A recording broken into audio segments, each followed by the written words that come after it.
को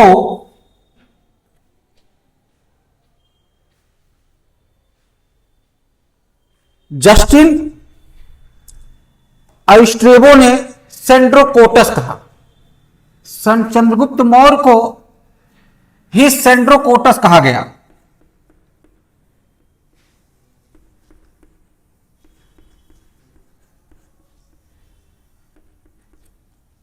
चंद्रगुप्त का अन्य नाम सेंड्रोकोटस है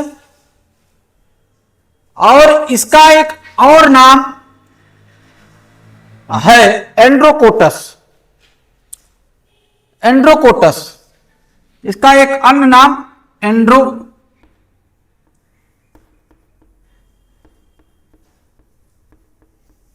एंड्रोकोटस है। ये चंद्रगुप्त मौर्य को ही कहा गया। सेंड्रोकोटस और एंड्रोकोटस चंद्रगुप्त मौर्य का ही नाम है। और सेंड्रोकोटस जो नाम दिया स्ट्रेबो और जस्टिन, जो चंद्रगुप्त मौर्य का ये नाम दिया दो आदमी, स्ट्रेबो दूसरा जस्टिन, इसका नाम दिया चंद्रगुप्त मौर्य का सेंड्रोकोटस। सेंड्रोकोटस की पहचान चंद्रगुप्त मौर्य के रूप में, एंड्रोकोटस की पहचान चंद्रगुप्त मौर्य के रूप में हुआ। और एंड्रोकोटस जो नाम दिया चंद्रगुप्त मौर्य का, वो दो हैं, एरियन और प्लूटार्क। एरियन और प्लूटार्क।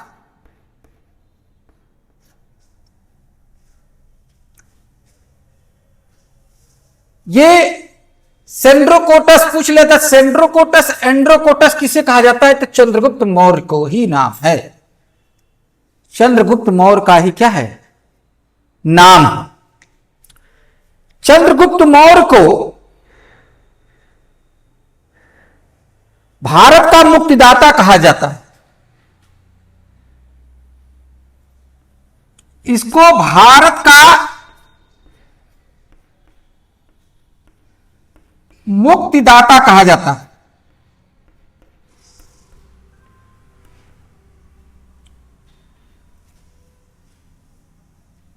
क्योंकि ये विदेशियों से भी भारत को मुक्त कराया, चाहे यूनान शासक सिकंदर हो, चाहे जो शासक हो, सीरिया के शासक हो, सबसे इसने भारत को मुक्त करा दिया। इसका अन्य नाम पोलीब्रोथम है। एक अन्य नाम पोली या पाली ब्रोथम है। इसका अन्य नाम पालीब्रोथम माने पाटलिपुत्र। क्या है, पाटलिपुत्र।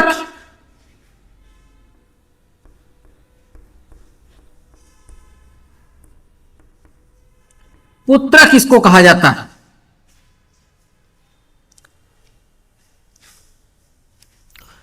और इसको ही भारत स्वतंत्रता संग्राम के प्रथम नायक भी कहा जाता है। इसको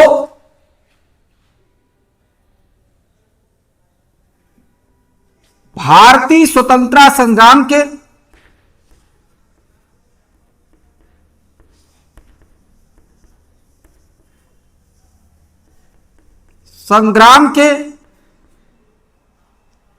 प्रथम नायक के नाम से भी चंद्रगुप्त मौर्य को जाना जाता है।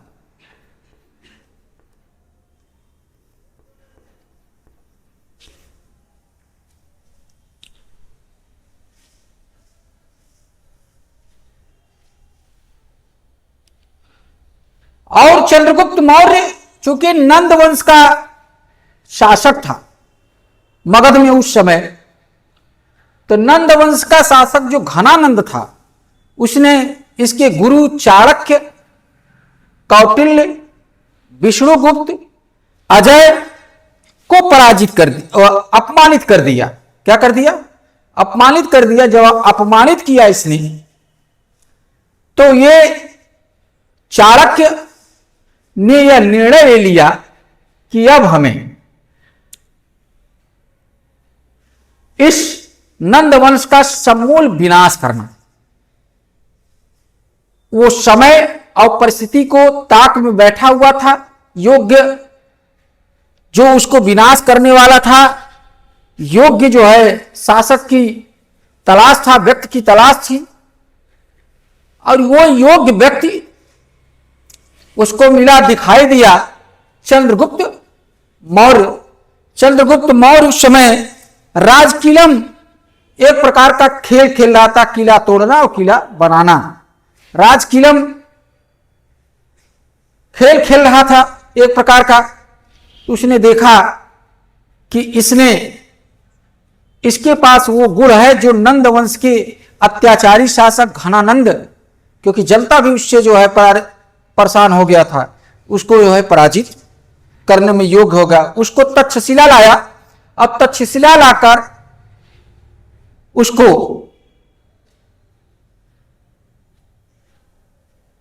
प्रशिक्षण दिया, शिक्षा दिया, और उसके बाद एक समय ऐसा आया कि जो घनानंद और चंद्रगुप्त मौर्य, इधर चाणक्य भी उसके साथ था, घनानंद को पराजित करके मगध में किसका शासन हो गया? चंद्रगुप्त मौर्य, मतलब मौर्य वंश का शासन। नंद वंश के बाद कौन हो गया? तो घनानंद बहुत ही अभिमानी, बहुत ही अत्याचारी मगध का शासक था। जनता उससे परेशान थी, और इधर परेशान जनता भी उससे परेशान थी। इधर परेशान थे कौन? चंद्रगुप्त मौर्य, क्या नाम है, चाणक्य। और चाणक्य ने अपनी ईगो को सेटिस्फाइड कर लिया, संतुष्ट कर लिया, और किसको पराजित कर दिया? नंद वंश के अंतिम शासक घनानंद को क्या कर दिया? पराजित कर दिया। तो इसका जो कार्यकाल है, देखो 322 बीसी ईसा पूर्व से लेकर 298 बीसी तक, तो ये लगभग 24 वर्ष तक शासन किया चंद्रगुप्त मौर्य। कितने वर्ष तक? 24 वर्ष तक शासन किया। कौन से खेल खेल रहा था चंद्रगुप्त मौर्य? उस समय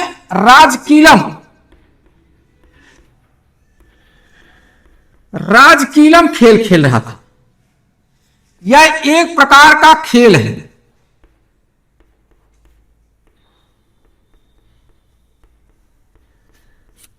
किला बनाना, किला तोड़ना, उसी यही देखकर जो है इसने क्या कर लिया? चाणक्य ने इसको अपने 1000 कासार्पण में चांदी के सिक्का, 1000 कासार्पण माना चांदी के सिक्के,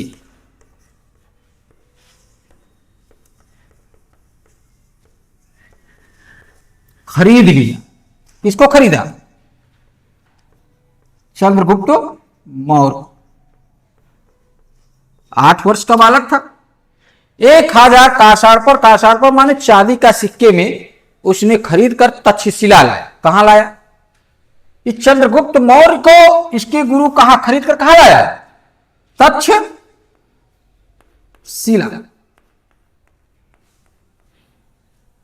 जो उत्तर भारत में कश्मीर के पास है। तक्षशिला लाया। यहां पे उसको क्या किया? प्रशिक्षण दिया। उसको क्या किया? प्रशिक्षित किया। चंद्रगुप्त मौर्य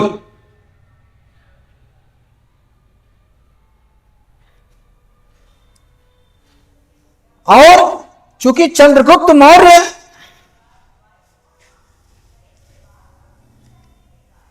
को अनेक, ये कहते हैं कि मयूर नगर की रानी का एक पुत्र था।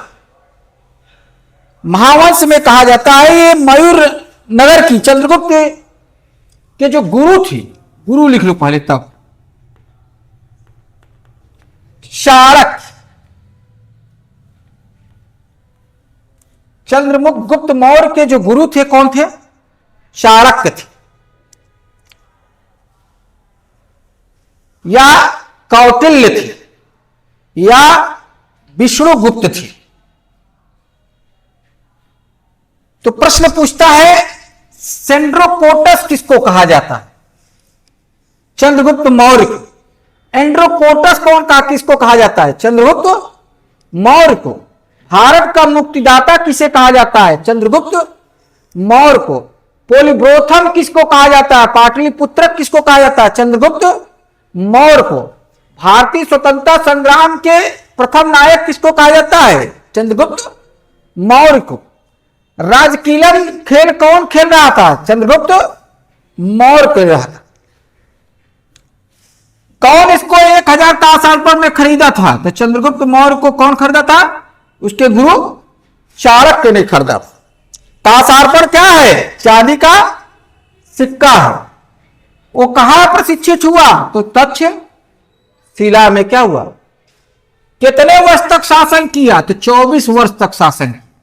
कितने वर्ष तक? 24 वर्ष तक इसने। सेंड्रोकोटस नाम कौन कौन दिया? जस्टिन और स्ट्रेबो ने दिया। एंड्रोकोटस नाम कौन दिया? प्लूटार्क और एरियन ने। प्लूटार्क और एरियन ने इसका नाम सेंड्रोकोटस और एंड्रोकोटस। पोलिब्रोथम भारत का मुक्तिदाता, भारतीय स्वतंत्रता संग्राम का प्रथम नायक के नाम से यह जाना जाता है। अब इसने नंद वंश को समूल विनाश करके मौर्य वंश का क्या करता है? नींव डालता। अब कोई जो बौद्ध और जैन धर्म कहते हैं ये क्षत्रिय थे। इस पुनर् यूनानी लेखक इसके कहते हैं कि यह निम्न कुल का है, और जो इस पुनर कहते हैं कि यह पारसी है। तो इसके जन्म कौन सी जाति का है सब डिफाइन कर। देखो, बौद्ध व जैन धर्म, क्योंकि दोनों क्षत्रिय थी इसलिए इसको कहते हैं ये क्षत्रिय कुल की। कौन? चंद्रगुप्त। चंद्रगुप्त मौर्य को क्षत्रिय बताएं। क्या बताएं? क्षत्रिय। महावंश जो बौद्ध धर्म का है उसमें चंद्रगुप्त मौर्य को क्षत्रिय मयूर नगर की महारानी का पुत्र बताया गया। बौद्ध धर्म महावंश में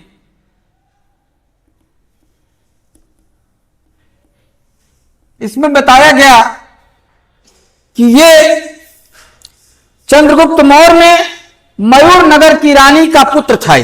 चंद्रगुप्त मौर्य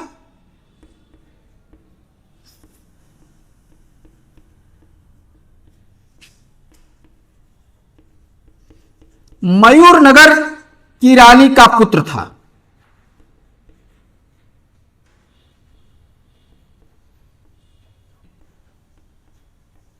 इसलिए इसको क्षत्रिय है। मयूर नगर की जो रानी थी वो क्षत्रिय कुल को बता दी। यूनानी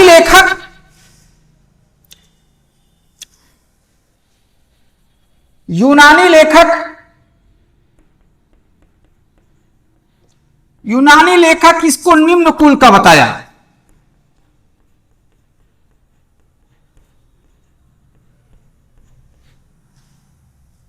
ये निम्न कुल से जन्मा हुआ है और मुद्रा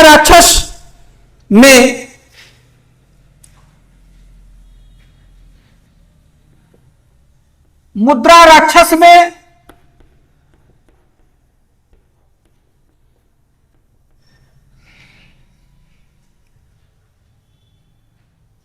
इसको ब्रिसल कहा गया।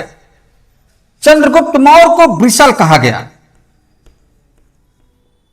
ब्रिसल निम्न कुल का व्यक्ति कहा गया है, यह पूछा है।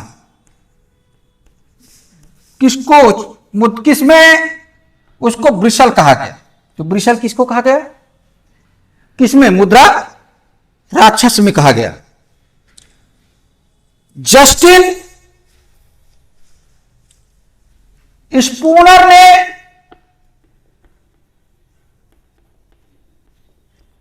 इसको पारसी कहा।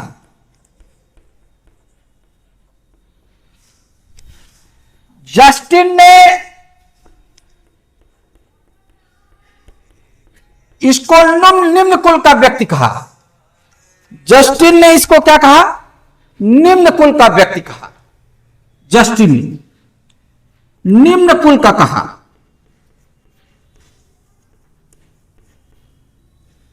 बौद्ध और जैन धर्म इसको क्षत्रिय चंद्रगुप्त मौर्य को कहा।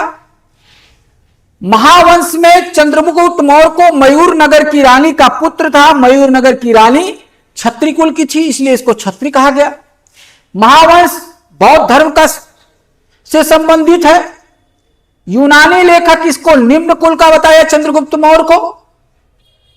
स्पूनर इसको पारसी कहे, जस्टिन इसको निम्न कुल के कहे।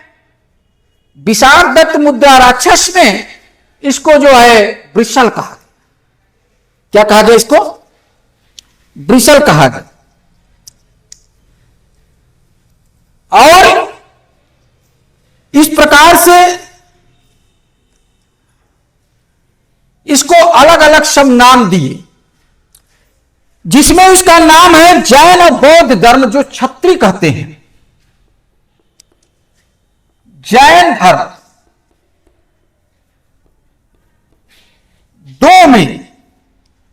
दो साहित्य है। जैन धर्म की भद्रबाहु का कल्पसूत्र, भद्रबाहु का कृत कल्पसूत्र,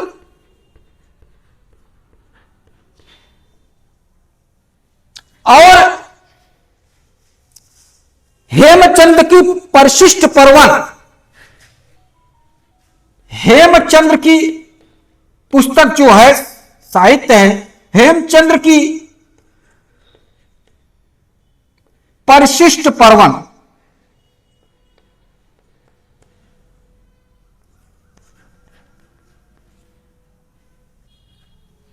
ये कभी कभी यह पूछ लेता है कि कल्पसूत्र किससे संबंधित है, परिशिष्ट पर्वन किस धर्म से संबंधित है? तो जैन धर्म। किससे पूछा है? किसकी रचना है? भद्रबाहु का। हे परिशिष्ट पर्वन किसकी रचना है? हेमचंद्र की। कल्पसूत्र, परिशिष्ट पर्वन दोनों में चंद्रगुप्त मौर्य को क्षत्रिय कहा गया, क्योंकि ये जैन धर्म के जो संस्थापक थे वो क्षत्रिय कुल के थे। तो अपने स्तर से जो है उसने व्याख्या कर। बौद्ध धर्म से जुड़े साहित्य कौन कौन है? महावंश, दीपवंश, महावंश, दीपवंश पूछा, इसीलिए बार बार मैं इसको व्याख्या भी कर दे रहा हूं। दिव्यावदान, महावंश, दीपवंश, दिव्यावदान, महाबोधिवंश, ये चार साहित्य मुख्य। महाबोधि वंश, इन चारों, जिसमें महावंश में और इन चारों साहित्यों में चंद्रगुप्त मौर्य को क्षत्रिय कहा गया है। कभी पूछ लेता है दिव्यावदान किस धर्म से जुड़ा है? तो बौद्ध धर्म। दीपवंश किस बौद्ध धर्म से जुड़ा है? बौद्ध। दिव्यावदान किस धर्म से जुड़ा हुआ साहित्य है? बौद्ध धर्म। महाबोधि वंश किससे जुड़ा हुआ है? बौद्ध धर्म। खूब पूछा है। और कल्पसूत्र जैन धर्म, परिशिष्ट पर्वत जैन धर्म।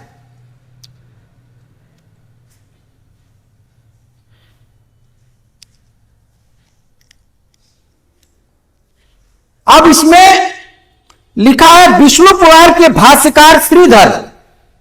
इसको मिटाते इधर से। अब प्रश्न पहले देख लो कैसे पूछता है। कौन से धर्म जो है इसको क्षत्रिय कुल का बताया? जैन और बौद्ध। कौन से धर्म इसको जो है, कौन से लेखक इसको निम्न कुल के बताए? तो यूनानी लेखक। विशाख दत्त कृत मुद्रा राक्षस में चंद्रगुप्त मौर्य को क्या कहा गया? वृषल कहा गया। किस कुल का कहा गया? वृषल। स्पूनर ने क्या कहा? पारसी कहा। क्या कहा? पारसी। आगे यहां तक हो गया। आगे लिखो।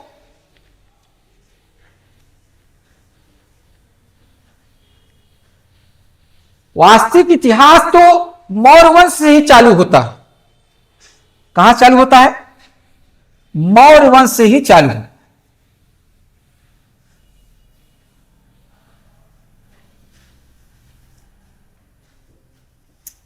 विष्णु पुराण के भाष्यकार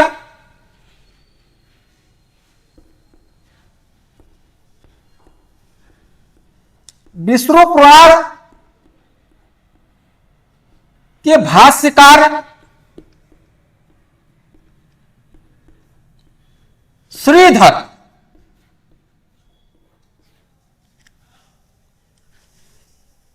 श्रीधर स्वामी चंद्रगुप्त मौर्य नंद राजा की पत्नी मूरा से उत्पन्न बताया। श्रीधर स्वामी ने बताया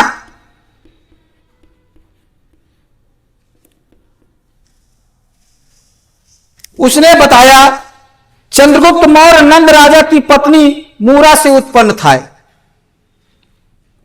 ये नंद वंश का ही बताया। चंद्रगुप्त मौर्य का जन्म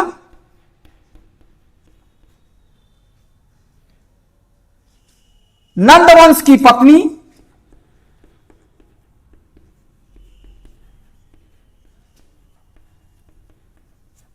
मूरा से जन्मा।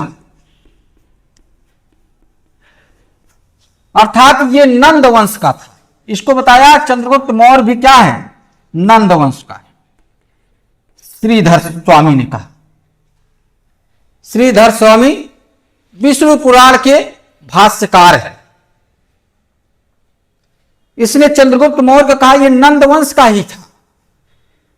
सब अपने अपने तथ्य से जो है इसको प्रमाणित कर रहे हैं।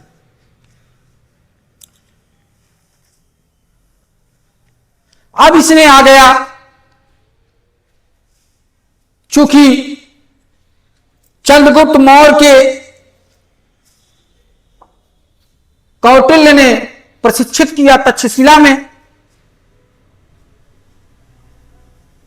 और उसने अपने तक्षशिला में जो प्रशिक्षित थी किया, तो चंद्रगुप्त मौर्य के दो या कौटिल्य के दो उद्देश्य थे।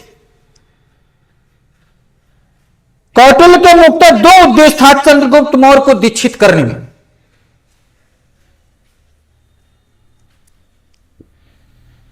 चंद्रगुप्त मौर्य को दीक्षित करने में कौटिल्य के दो उद्देश्य थे। कौटिल्य मतलब विष्णुगुप्त, शार्ङ्गय के दो उद्देश्य थे।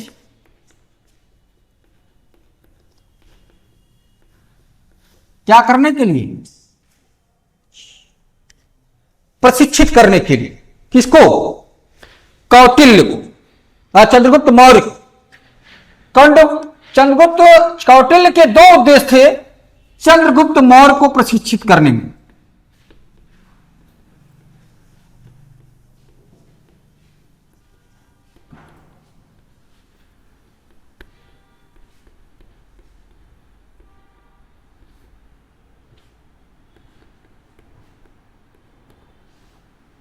देखिए, दो उद्देश्य क्या था उसका। चंद्रगुप्त मौर्य के दो उद्देश्य थे। कितने उद्देश्य थे? यूनानी पहला उद्देश्य था, यूनानी शासकों से, यूनानी शासन से देश को मुक्ति दिलाना।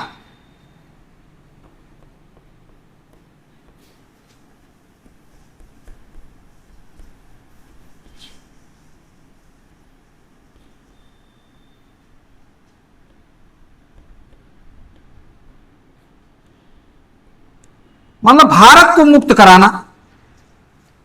और जो दूसरा उद्देश्य था नंद वंश का उन्मूलन, जो इसका दूसरा उद्देश्य था नंद वंश को समूल नाश करना था।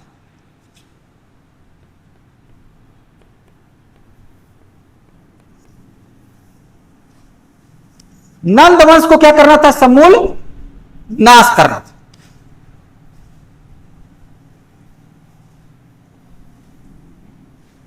अब इस समय सिकंदर का भी आक्रमण हुआ था। समकालीन सिकंदर का है चंद्रगुप्त मौर्य, सिकंदर का समकालीन था। किसका समकालीन था? सिकंदर का क्या था? समकालीन था। लेकिन सिकंदर के मृत्यु के बाद उसके उत्तराधिकारी भी भारत में शासन करना चाहेंगे। और ये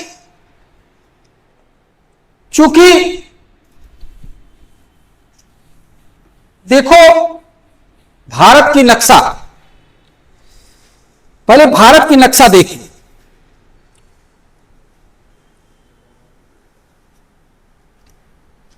भारत की पहले नक्शा देखिए क्या है।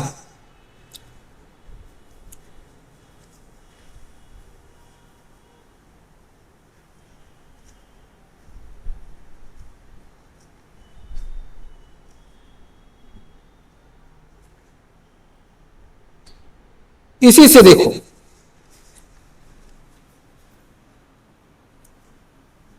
ये नक्शा बंद कर दीजिए वहां से। सेल्युकस निकेटर था यूनानी, और इसी यहां पर पंजाब में, सिंध में, देखो पंजाब और सिंध यही है, सिंध यहां है, पंजाब में किसका शासन था? पंजाब और सिंध में अगर ऐसे बना दिया जाए तो सिंध यहां आ जाएगा और पंजाब में, सिंध और पंजाब में विदेशी, सिंध और पंजाब विदेशी दास्ता से ग्रस्त थी। इसको मुक्त कराना चाह रहा था चाणक्य कौटिल्य ने। और इसको मुक्त कराने के क्रम में पंजाब में और सिंध में सिकंदर के दो उत्तराधिकारी का शासन था। पहले उत्तराधिकारी का नाम यूडेमस, जिसका पंजाब में अस्तित्व था, और सिंध में फिलिप तुती, फिलिप सेकंड का शासन अधिकार था।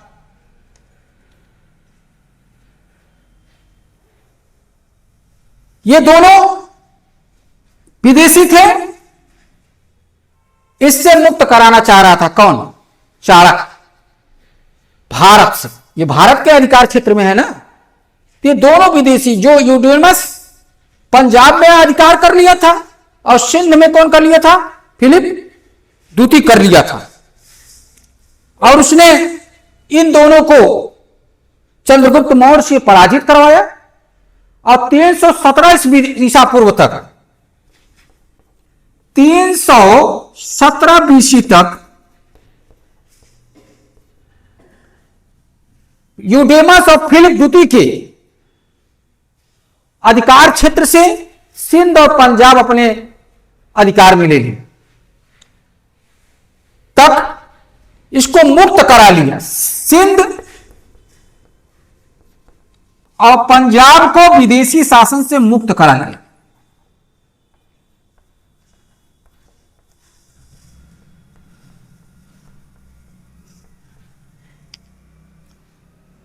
विदेशी शासन से मुक्त करा लिया।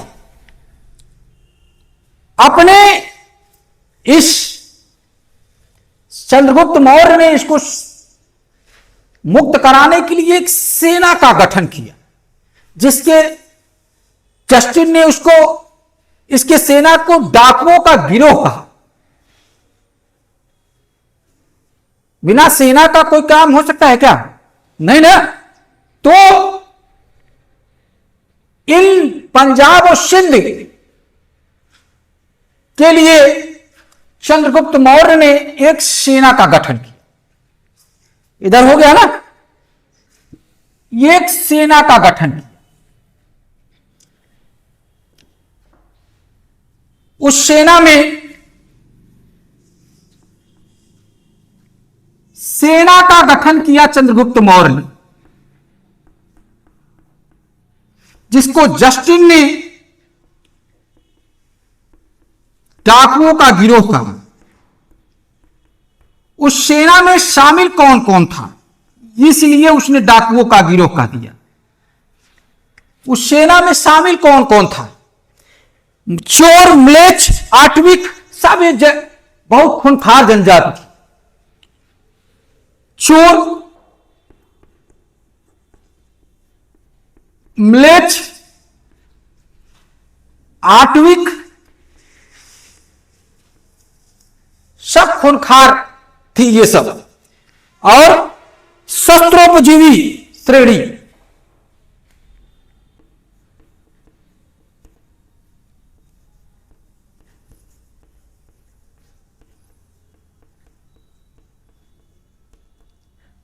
इसको देखकर ये सब खूंखार जनजाति सेना में, इसको देखकर जस्टिन ने कह दिया, जस्टिन ने इसी सेना को, चंद्रगुप्त मौर्य की इसी सेना को क्या नाम दिया? डाकुओं का गिरोह। डाकुओं का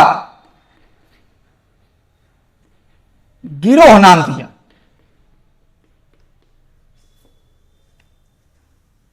डाकुओं का क्या नाम दिया? गिरोह नाम दिया।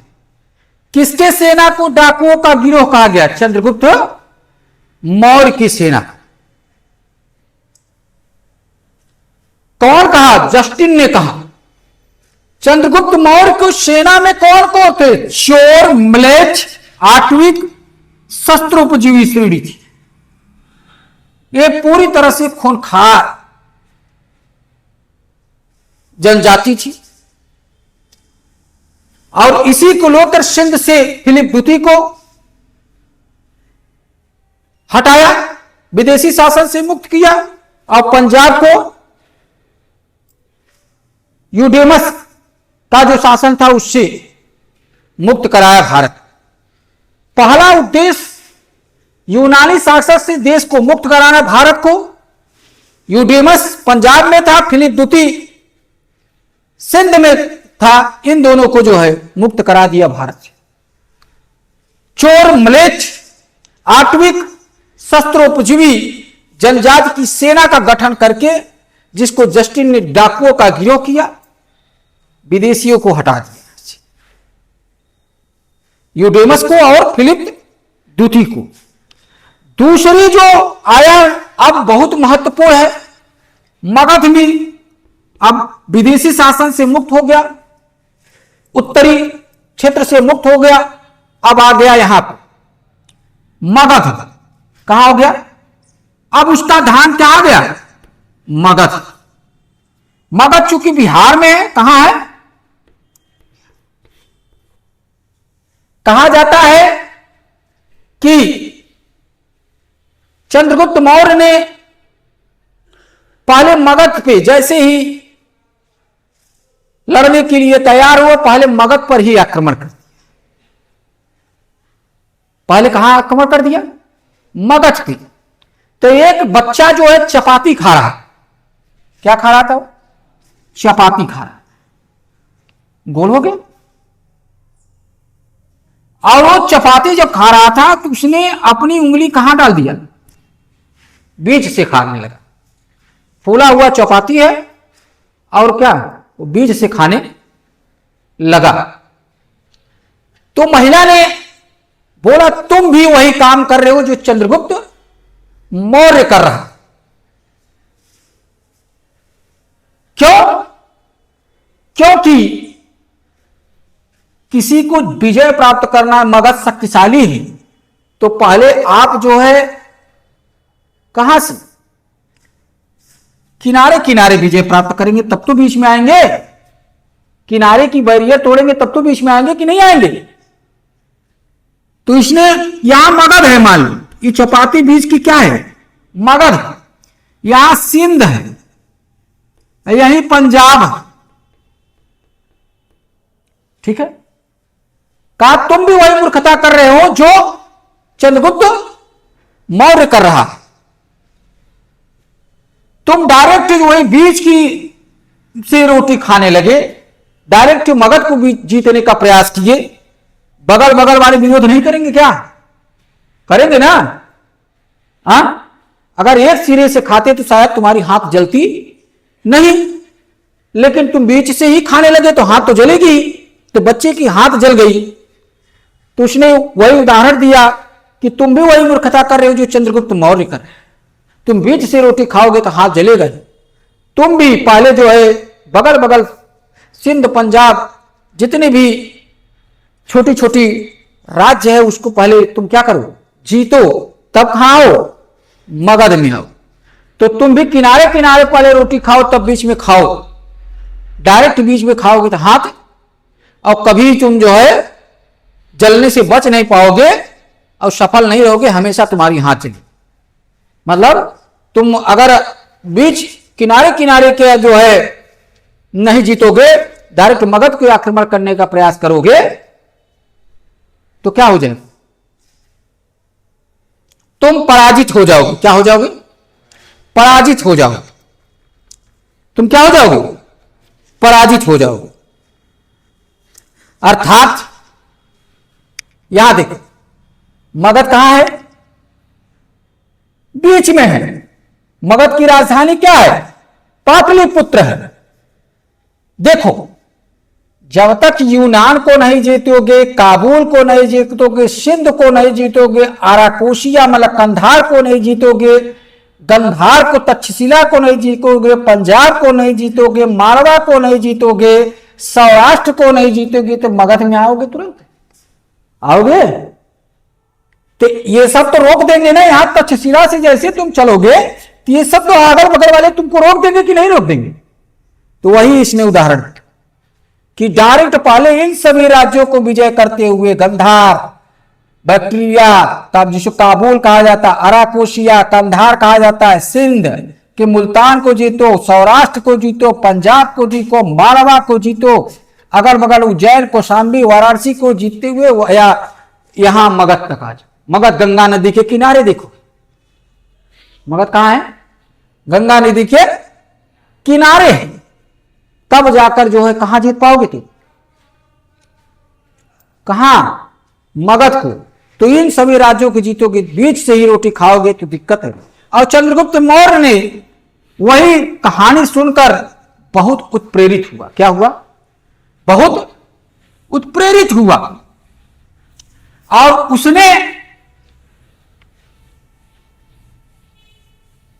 उसने सिंध और पंजाब को जीता और बगल बगल जितने राज्य को जीतते हुए तब आकर मगध में क्या किया? मगध में इस समय नंद वंश का शासन था। किसका शासन था? नंद वंश का शासन था। और इस समय नंद वंश का राजा कौन था? चंद्रगुप्त मौर्य के समय घनानंद।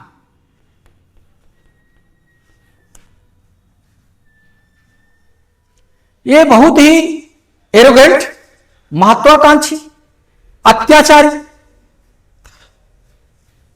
जनता भी इससे त्रस्त थी।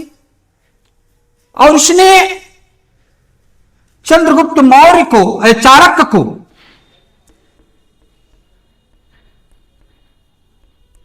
अपमानित किया था।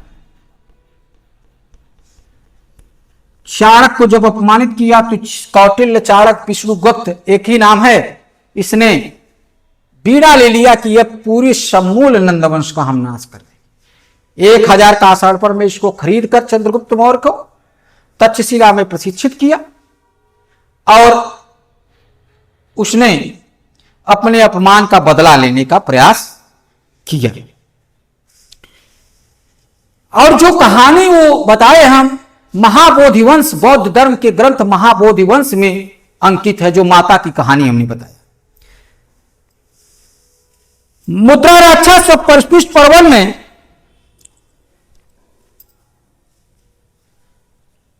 में यह अंकित है कि चंद्रगुप्त मौर्य ने मगध को विजय करने के लिए पर्वतक नामक राजा की सहायता ली।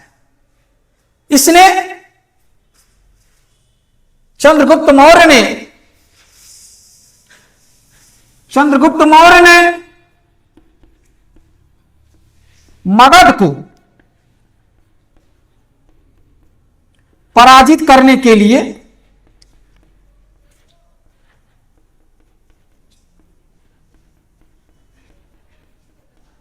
पर्वतक राजा की सहायता ली।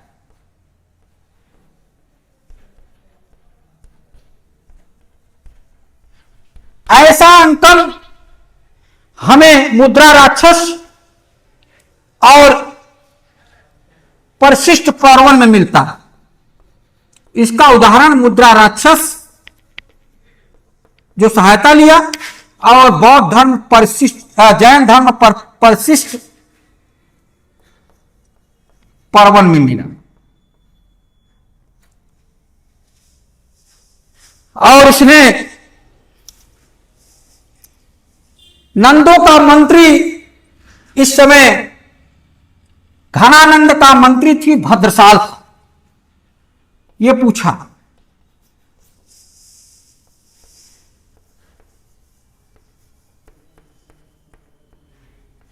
और चंद्रगुप्त मौर्य का मंत्री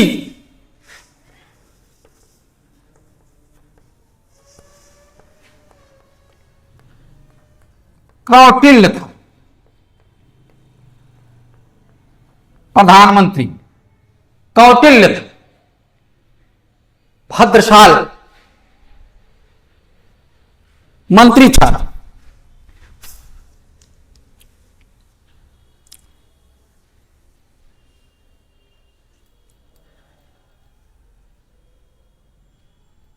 इस प्रकार से इसने नंद वंश को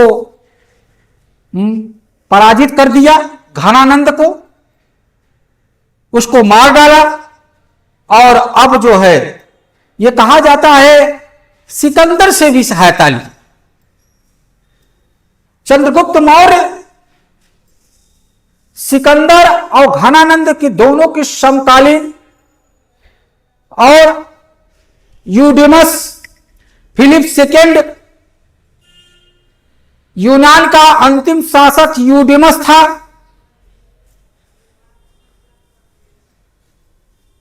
और सेल्यूकस निकेटर की समकालीन थे। इसने अब जो है मौर्य को पराजित कर, नंदों को पराजित करके मौर्य वंश को नींव डाल दिया। क्या डाल दिया? तो कौटिल्य के दोनों उद्देश्य सेटिस्फाइड हो गए। अब क्या हुआ, मगध में नंद वंश का शासन नहीं बल्कि किसका शासन होगा, मौर्यों का शासन होगा। किसका शासन होगा, मौर्यों का शासन। इस प्रकार से चंद्रगुप्त मौर्य और नंद वंश के राजा घनानंद से युद्ध हुआ। कभी कभी पूछ लेता है कौन का, चंद्रगुप्त मौर्य के समकालीन शासक, चंद्रगुप्त मौर्य के, ये इंपॉर्टेंट, समकालीन, चूंकि सिकंदर का मित्र 322 ईसा पूर्व में हो गया, तो समकालीन शासक कौन कौन, पहला सिकंदर यूनान शासक, फिलिप सेकंड द्वितीय, यूडेमस जो अंतिम यूनान शासक था, यूडेमस जो अंतिम यूनान शासक था, सेल्यूकस निकेटर,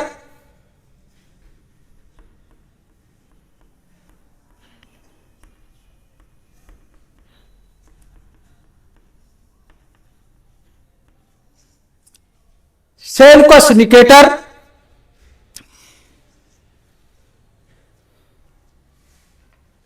सेल्यूकस निकेटर, ये इसके समकालीन शासक थे। इसके क्या थे, समकालीन शासक। सिकंदर फिलिप द्वितीय, यूडेमस यूनान का अंतिम शासक था, जो भारत पे आक्रमण किया था, अंतिम शासक।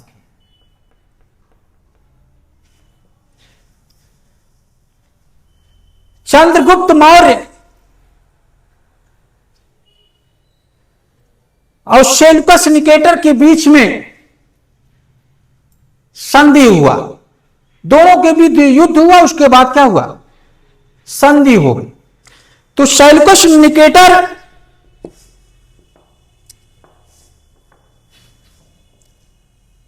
अब हम आ जाएंगे सेल्यूकस निकेटर, समकालीन शासकों में अब आ जाएंगे सेल्यूकस निकेटर के बारे में बताना। सेल्यूकस निकेटर के विरुद्ध युद्ध,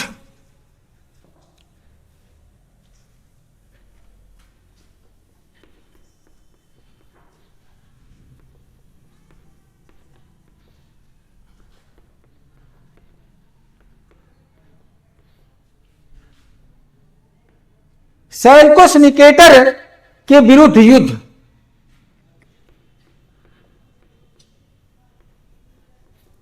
खूब पूछा है इससे।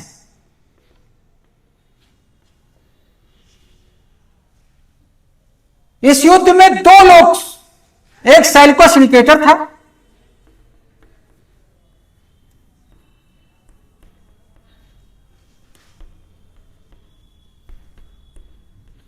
और दूसरे तरफ इस युद्ध में कौन था, चंद्रगुप्त मौर्य।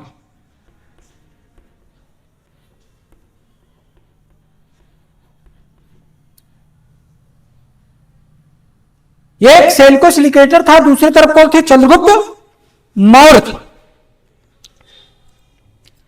यह युद्ध हुआ 305 बीसी।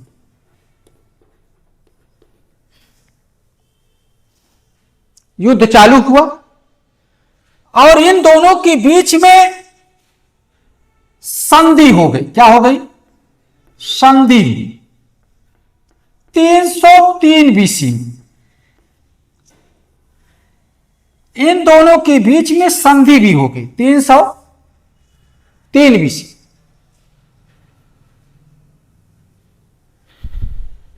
सेल्यूकस ने चंद्रगुप्त मौर्य की संधि में 4 प्रांत दिया। सेल्यूकस ने चंद्रगुप्त मौर्य को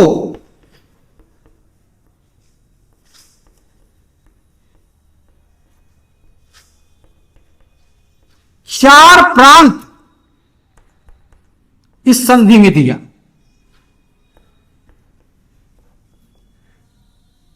4 प्रांत दिया और दूसरी तरफ इसने अपने पुत्री का विवाह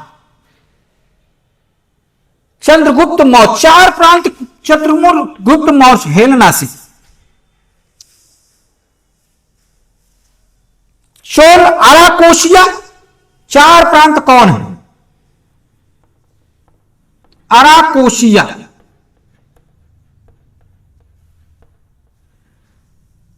अराकोशिया, कंधार, कंधार,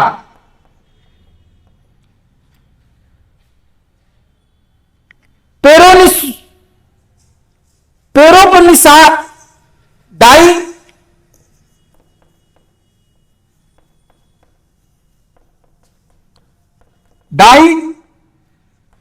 पेरोपनिसाई, जिसको कहा जाता है काबुल,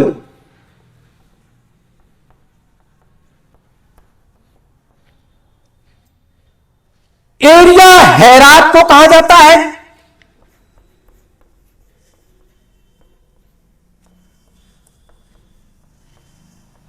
और चौथा जो प्रांत था जेड्रोसिया।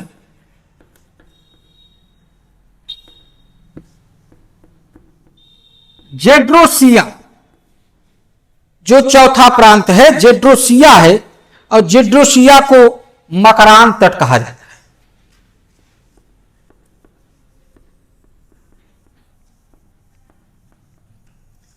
चार प्रांत में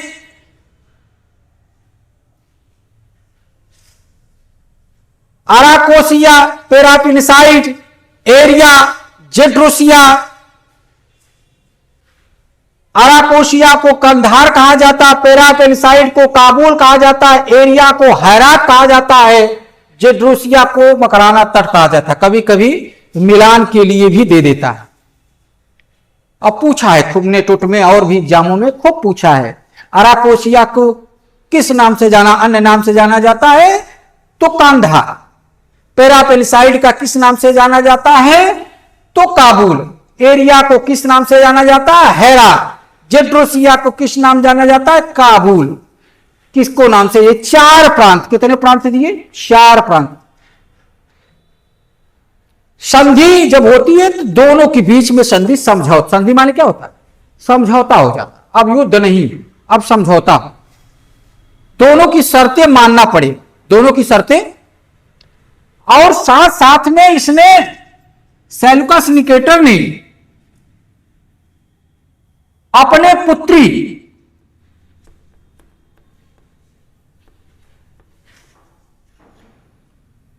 सेल्यूकस निकेटर ने अपने पुत्री का विवाह, पुत्री का नाम हेलेना था, यह भी पूछा है, का विवाह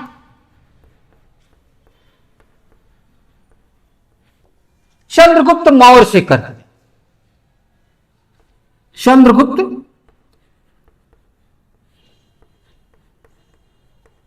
अब इसका सेल्यूकस निकेटर चंद्रगुप्त मौर्य का ससुर बन गया, चंद्रगुप्त मौर्य से कर दिया।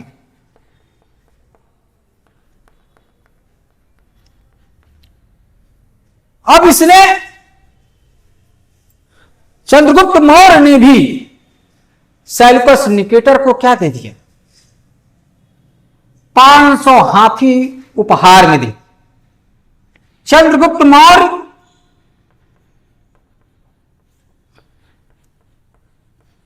अपने ससुर सेल्यूकस निकेटर को ने सेल्यूकस निकेटर को 500 हाथी, खुश हो गया उसने। हाथी बहुत जरूरी थे, मुख्य हाथी सेना होती थी, फिर रस होता था। 500 हाथी दान में दी।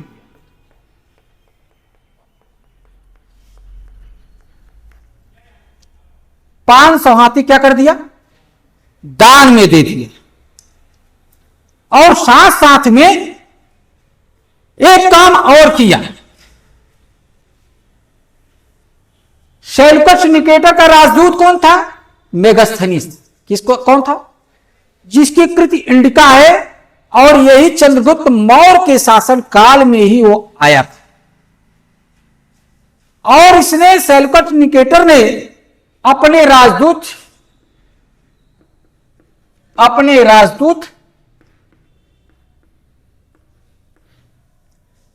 किसको, मेगास्थनीज,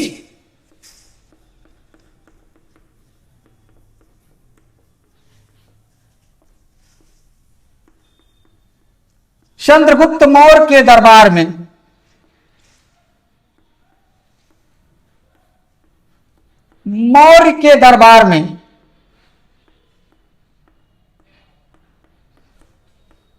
भेज दिया।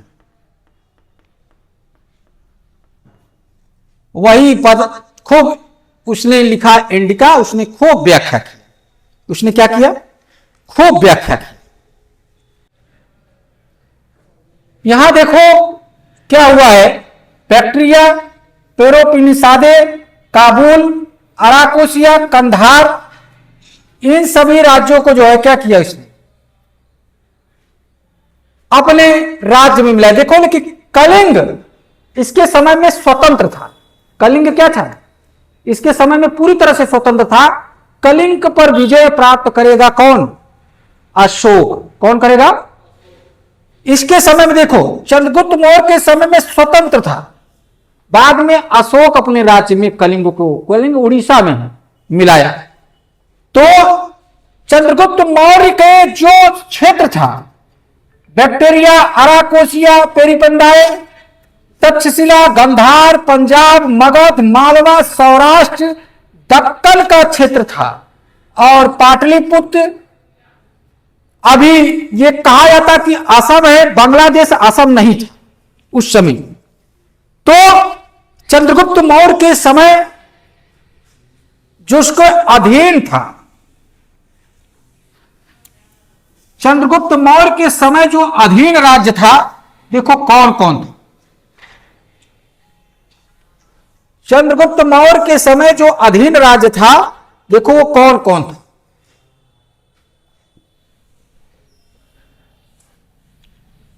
ये बहुत महत्वपूर्ण है। लेकिन कलिंग और असम लगभग नहीं था, उसको कहा जाता कि असम है, लेकिन संभावित असम हो सकता है। कौन कौन था देखो, उत्तर में लिखो, चंद्रगुप्त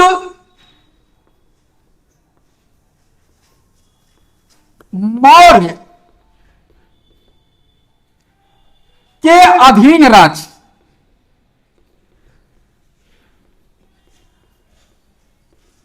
कहां कहां उसने विजय किया।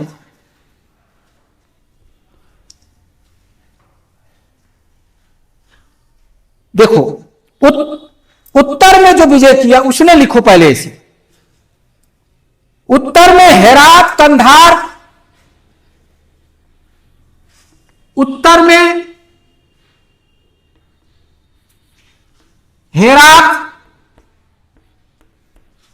कंधार, काबुल, बलूचिस्तान, मकराना, काबुल,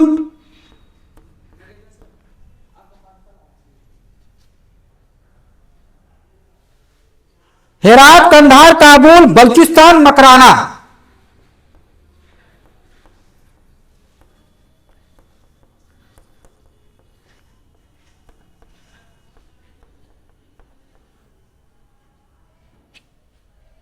और दक्षिण में कर्नाटक,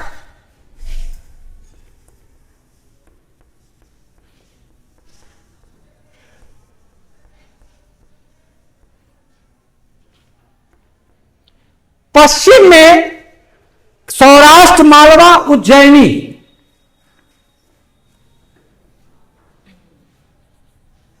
पश्चिम में सौराष्ट्र, मालवा, उज्जैनी,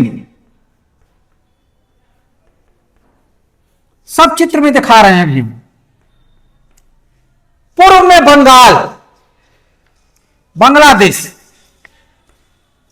पूर्व दिशा में केवल बांग्लादेश,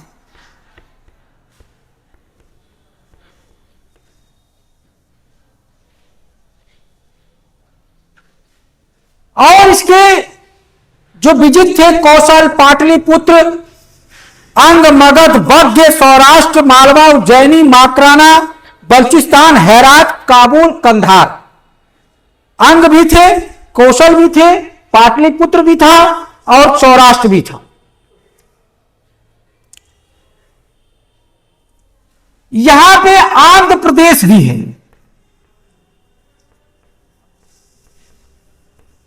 लेकिन एक बात ध्यान देना, इसमें इसने कश्मीर को भी विजय किया, इसने कश्मीर को भी विजय किया, नेपाल को भी विजय किया, लेकिन दक्षिण भारत में तमिलनाडु और केरल को विजय इसने नहीं किया। तमिलनाडु और केरल इसके अधीन नहीं थे और न कलिंग था। तमिलनाडु, केरल दक्षिण में प्लस तमिलनाडु प्लस कलिंग इसके अधीन नहीं था। इसके इस शासन की, इस चंद्रगुप्त मौर्य के साम्राज्य के अधीन नहीं था।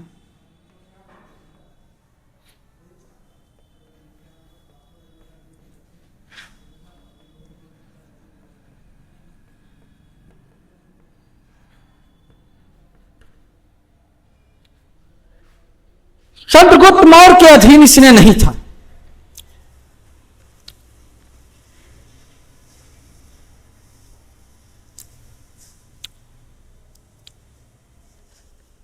दिखाते हैं कौन कौन साम्राज्य इसके अधीन था और कौन कौन इसके अधीन नहीं था। अगर क्लियर रूप से देखा जाए, देखो क्लियर रूप से देखा जाए, जितना ग्रीन है, कहते असम है लेकिन असम नहीं था, उतना जो है किसके अधीन था? चंद्रगुप्त मौर्य के अधीन था। चोल, पांड्य, केरल कुछ सातवाहन चंद्रगुप्त मौर्य के अधीन। ये चंद्रगुप्त मौर्य की साम्राज्य की जो है नक्शा है। इसकी नक्शा अगर बनाया जाए तो केवल केवल केवल केवल केवल यहां तक आता है।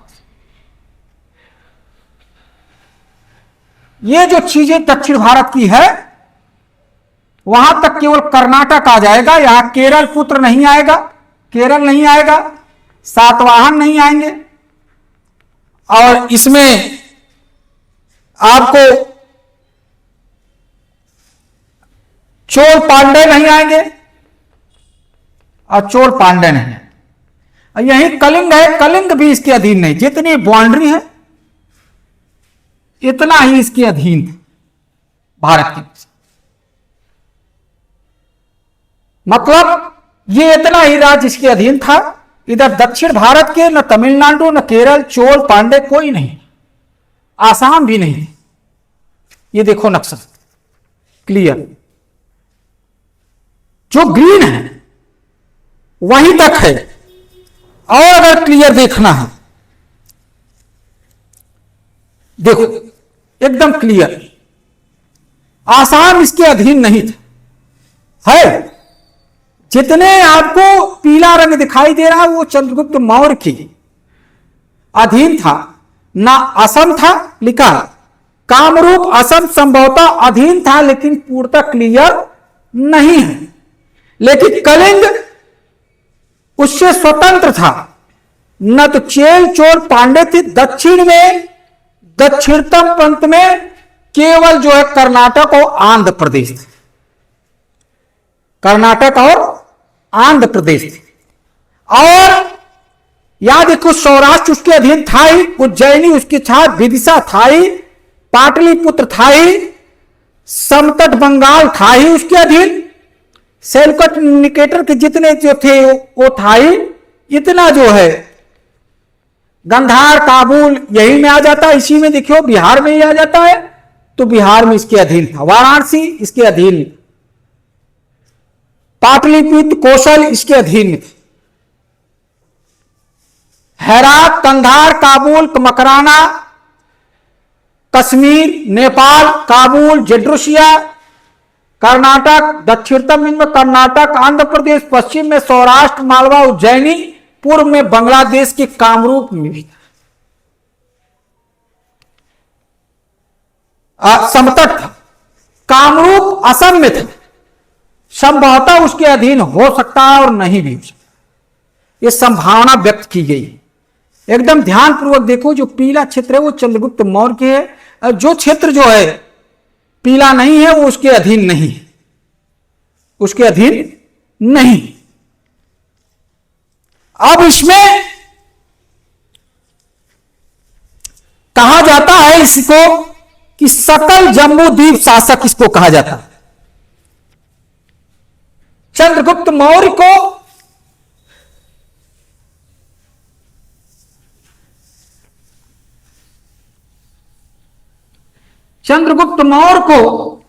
सकल जम्बू द्वीप का शासक कहा जाता है।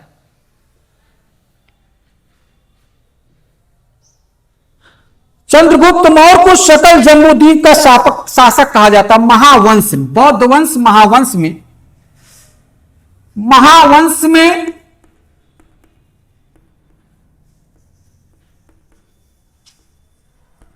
चंद्रगुप्त मौर्य को पूछा है प्रश्न,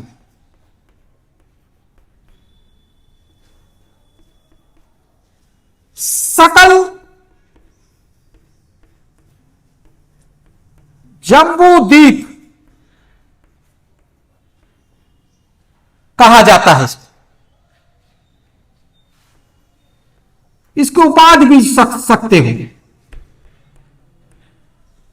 सकल जम्बू द्वीप ये शब्द है। क्या है सकल जम्बू द्वीप? सकल जम्बू द्वीप का अर्थ है भारत, उसके आसपास क्षेत्र, भारत और उसके आसपास क्षेत्र को उसने जीता। नेपाल उपाधि,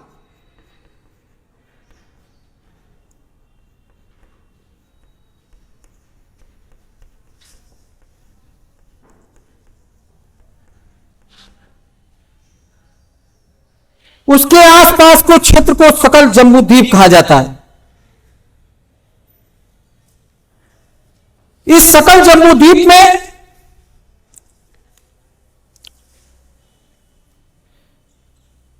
उत्तर पश्चिम, इस सकल जम्बू द्वीप में उत्तर क्षेत्र आता है, पश्चिम क्षेत्र आता है, मध्य क्षेत्र आता है, दक्षिण क्षेत्र आता है। दक्षिण क्षेत्र आता है जहां तक मौर्यों की सत्ता का विस्तार हुआ था।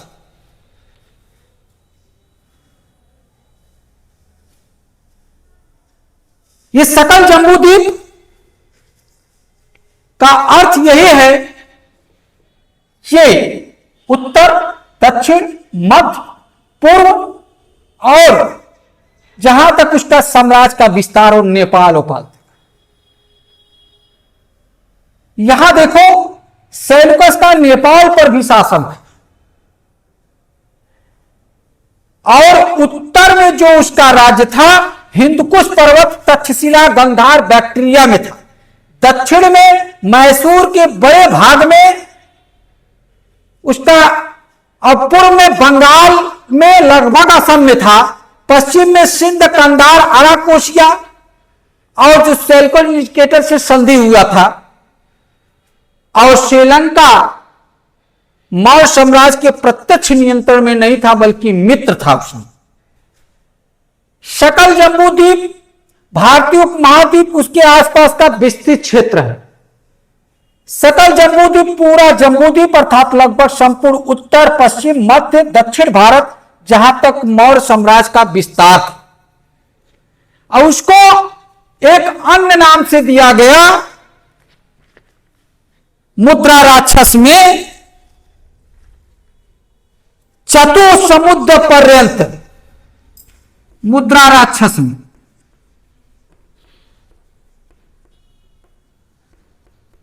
मुद्रा राक्षस में चंद्रगुप्त मौर्य को, साम्राज्य को, या इसको उपाधि भी कह सकते हो, चतुसमुद्र पर्यंत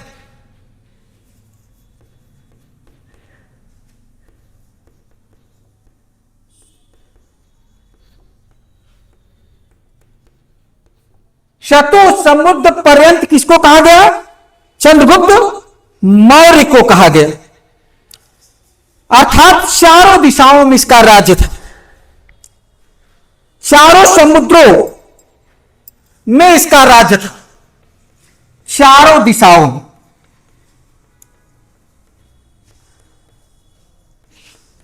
या समुद्र में,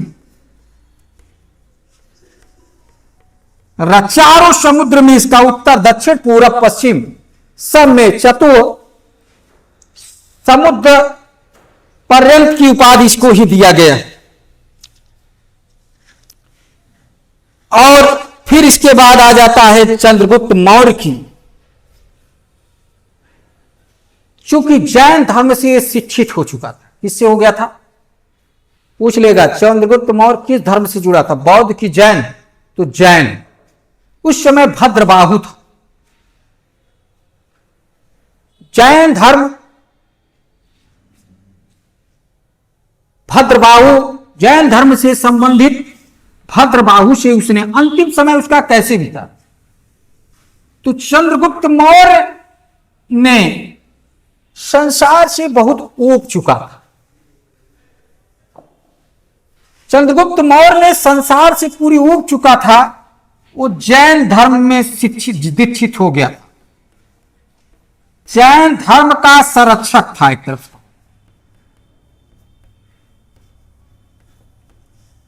जैन धर्म में दीक्षित भद्रबाहु ने किया इसको दीक्षित किया। जैन धर्म ग्रहण करवाया भद्रबाहु।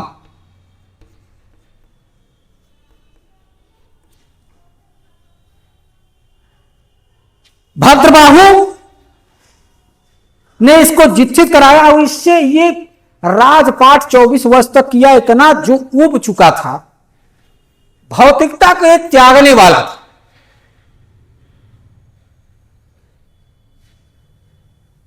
और इसको जो दीक्षित किया वो कहां किया? श्रवणबेला, कर्नाटक में। कर्नाटक, श्रवणबेला। प्रश्न पूछा। और ये भौतिकता से एकदम ऊब चुका था, आध्यात्म क्षेत्र में चला गया। इसने अपनी राजपाट सिंहसेन अर्थात बिंदुसार, अमित्रघात, अमित्र चेटक को त्याग करके अपना राजपाट अपने पुत्र सिंहसेन को, बिंदुसार को, उसी का नाम है, अमित्रघात को, अमित्र चेटक को, सब बिंदुसार का ही नाम को दे दिया। और अंतिम समय अपना कहां बिताया? अंतिम समय चंद्रगुप्त मौर्य ने अपना अंतिम समय कर्नाटक में बिताया। कहां बिताया? कर्नाटक के श्रवणबेला।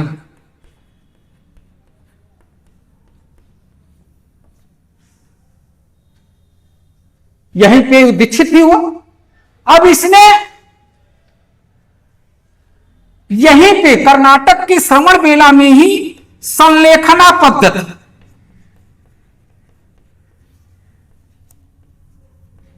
संलेखना पद्धति अपनाकर, जो जैन धर्म की एक तरफ से प्राण त्यागने की कला थी, विधि थी। संलेखना पद्धति अपनाकर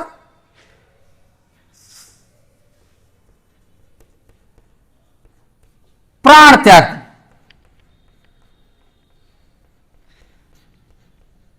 मतलब इस समय भौतिकता से परे होकर लोग खाना पीना सब छोड़ देते, क्या करते हैं, तप में लग जाते हैं और शरीर ऑटोमेटिक जो है गलकर खत्म हो जाए। यह आत्महत्या नहीं है, बल्कि आत्महत्या वो होती है कि जो फोर्सफुल्ली किया जाए, दबाव में किया जाना, वो आत्महत्या होती है। स्वेच्छा से आध्यात्मिक विधि अपनाकर अगर कोई भगवान के पास जाना चाह रहा है तो वही संलेखना पद्धति, अपना भौतिकता से अलग होकर आध्यात्म में जाए। संलेखना पद्धति क्या है, यह प्रश्न पूछा है। संलेखना पद्धति क्या है, यह किससे जुड़ा है, जैन धर्म से।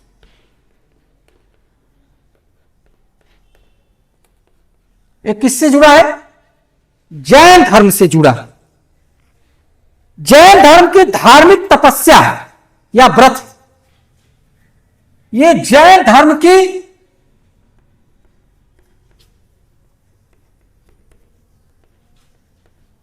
धार्मिक तपस्या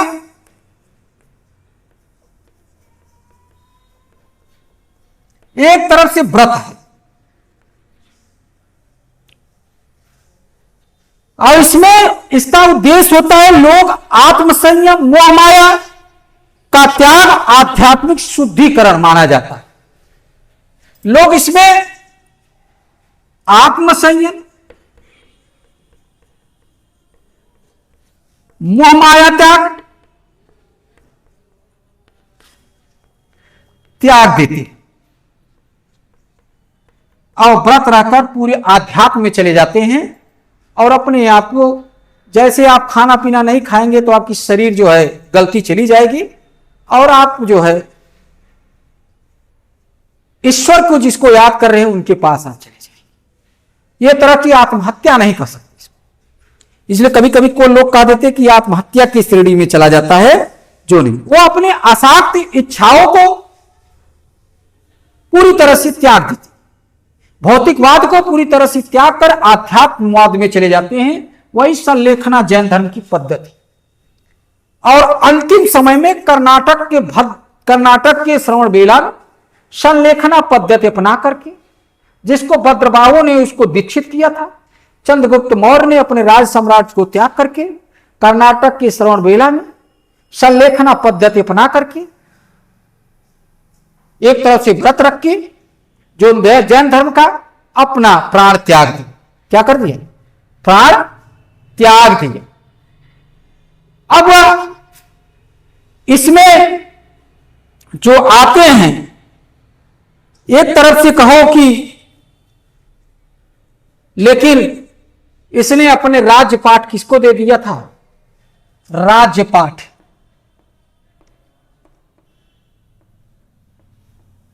दे दिया था सिंहसेन को। सिंहसेन माने बिंदुसार, इसका पुत्र था। बिंदुसार इसका पुत्र था। चंद्रगुप्त मौर्य की ये जो संलेखना पद्धति है वो परिशिष्ट पर्वन में मिलती है। इस संलेखना पद्धति की उदाहरण मिलती है कि कैसे उसने त्याग दिया। तो परिशिष्ट पर्वन जैन धर्म के और हर्षेण के बृहत कथा मंजरी में मिलता।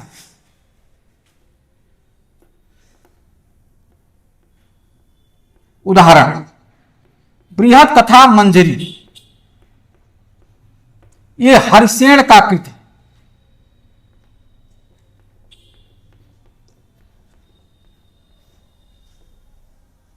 हरिसेन का कृत है। संलेखना पद्धति का उदाहरण जैन ग्रंथ परशिष्ट पर्वन और हरिसेन की, चूंकि उस समय भी अकाल भी पड़ चुका था गोरखपुर के शाहगौरा में और बंगाल के स्थान पे अकाल पड़ गया था, और गोरखपुर की जो शाहगौरा में अकाल पड़ा, उसने शाहगौरा वो भंडारण का केंद्र था, भंडारण का केंद्र था। इस प्रकार से चंद्रगुप्त मौर्य ने अपनी लीला समाप्त करके और कहां हुए, शाहगौरा भंडारण का केंद्र था और महास्थान जो है राहत कार्य करता था। दो प्रकार की यहां अकाल भी पड़ गई किसी समय इसके शासनकाल में। तो दोनों अभिलेख किससे जुड़ा है? चंद्रगुप्त मौर्य से। शाहगौरा अभिलेख और दूसरा महास्थान।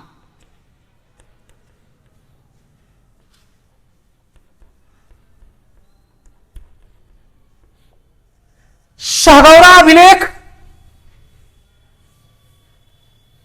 शाहगौरा अभिलेख यूपी में, यूपी के गोरखपुर जिला में,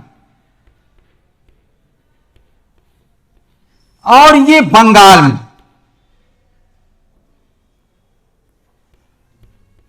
जिसको बांग्लादेश कह सकते हो। ये दोनों में अकाल का प्रमाण मिलता है। ये दोनों चंद्रगुप्त मौर्य से जुड़े हैं, यहां अकाल का प्रमाण मिलता है। इस समय अकाल पड़ा था।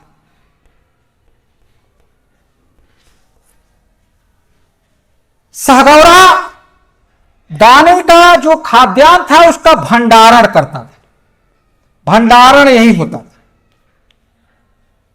और बंगाल में जो खाद्यान्न का क्या होता था, उसको राहत कार्य तक पहुंचाया जाता,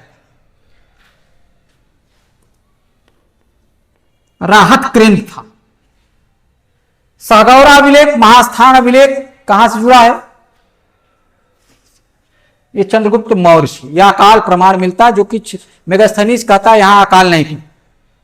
222 ईसा पूर्व में उसने नंदवंश को पराजित किया, लेकिन अपना राज्य अभिषेक 1 साल बाद किया उसने, क्योंकि अगल बगल को पराजित करना था। तो इसलिए इसका राज्यारोहण हुआ था 321 बीसी में। और एक चीज और इसमें पूछ लेता है, प्लूटार्क ने कहा चंद्रगुप्त मौर्य ने 6 लाख सेना लेकर संपूर्ण भारत को रौंद दिया। प्लूटार्क कहता है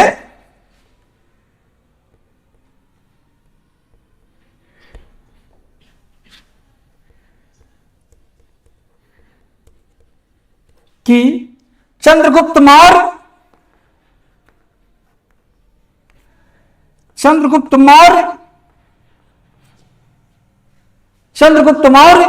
6 लाख सेना लेकर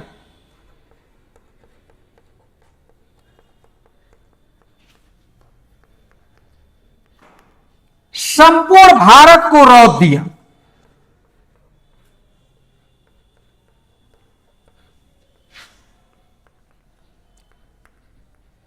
मतलब उसके पास कितनी सेना थी? 6 लाख। कितने थी?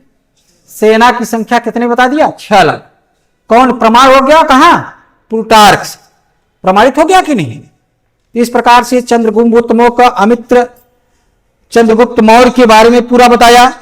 और साथ साथ में एक भी और जो प्रश्न पूछता है चंद्रगुप्त मौर्य के बारे में, वो पूछता है पुष्पपुर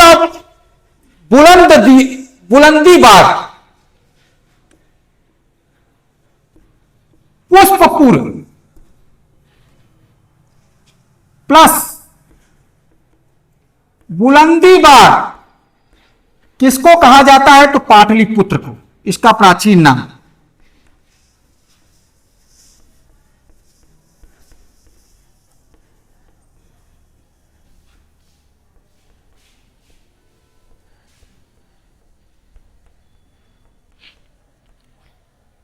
प्राचीन नाम है।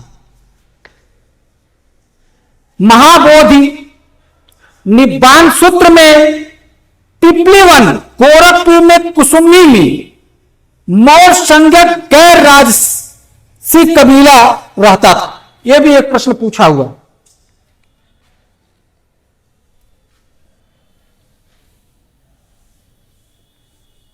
यह प्रश्न इंपॉर्टेंट है, थोड़ा इसको देख लेना। लिखो महापरिनिब्बाण सूत्र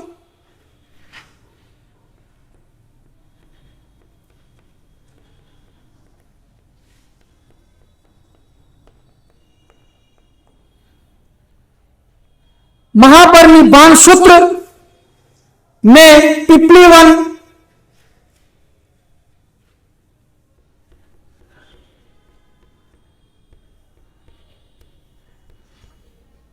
जो गोरखपुर जिले में है, पिपलीवन जो गोरखपुर जिले में है, जिले में कुसुमही में है,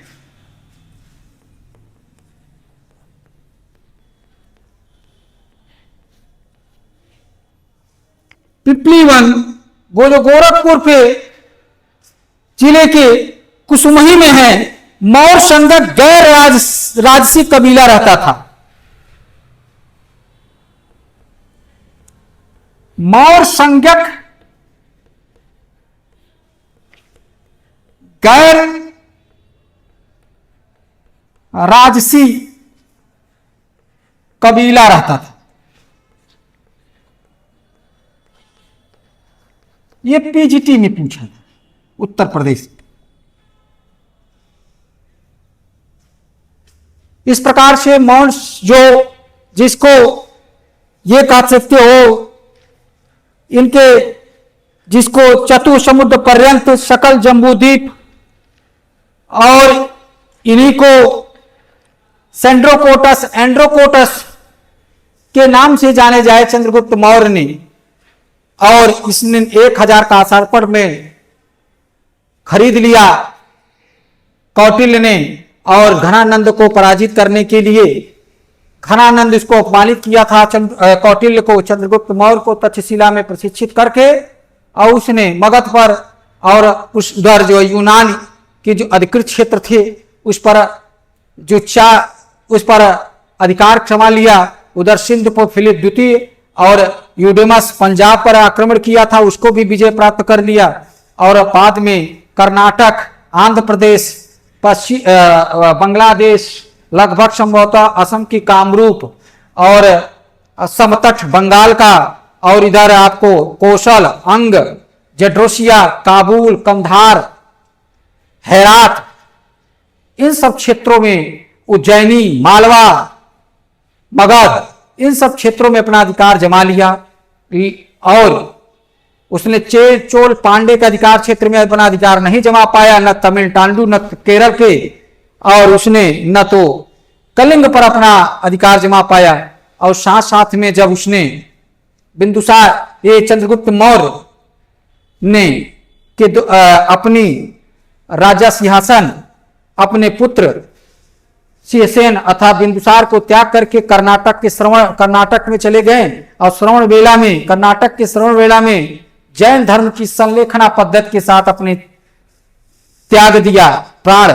संलेखना एक तरफ से जैन की व्रत प्रथा थी, और चंद्रगुप्त मौर्य ने ये कहते हैं कि ये भी उदाहरण इस समय अकाल पड़ चुका था, इससे भी चुका था।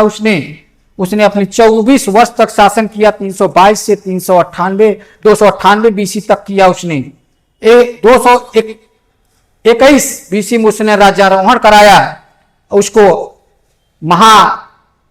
बौद्ध और जैन धर्म उसको क्षत्रिय कहे, स्पूनर ने उसको पारसिक कहे, मुद्रा राक्षस ने उसको वृषल के नाम से संबोधित किया। इस प्रकार से चंद्रगुप्त मौर्य ने पूरे अधिकार जमाकर अपने गुरु चाणक्य, उधर उसका प्रधानमंत्री नंदवंश के जो है भद्रबाहु था, ये दोनों प्रधानमंत्री जो है आपस में लड़े। उधर राजा दोनों नंदवंश के घनानंद लड़ा और मगध पर अधिकार जमाया। इस प्रकार से अपने जो गुरु जो 1000 का सारपड़ में चांदी के सिक्के में खरीदा था उसको किसी व्यापारी को से, तो उसने अपनी महत्वाकांक्षा की चाणक्य ने पूरा कर लिया। और इधर किसको, इधर जो है विदेशियों से भी अपने भारत को अलग करवा दिया और मतलब अपने अधीन ले लिया। इधर जो है चंद्रगुप्त नंदवंश के शासक घनानंद ने इसको अपमानित किया था, उससे भी बदला ले लिया। इस प्रकार से आज की ये खत्म हो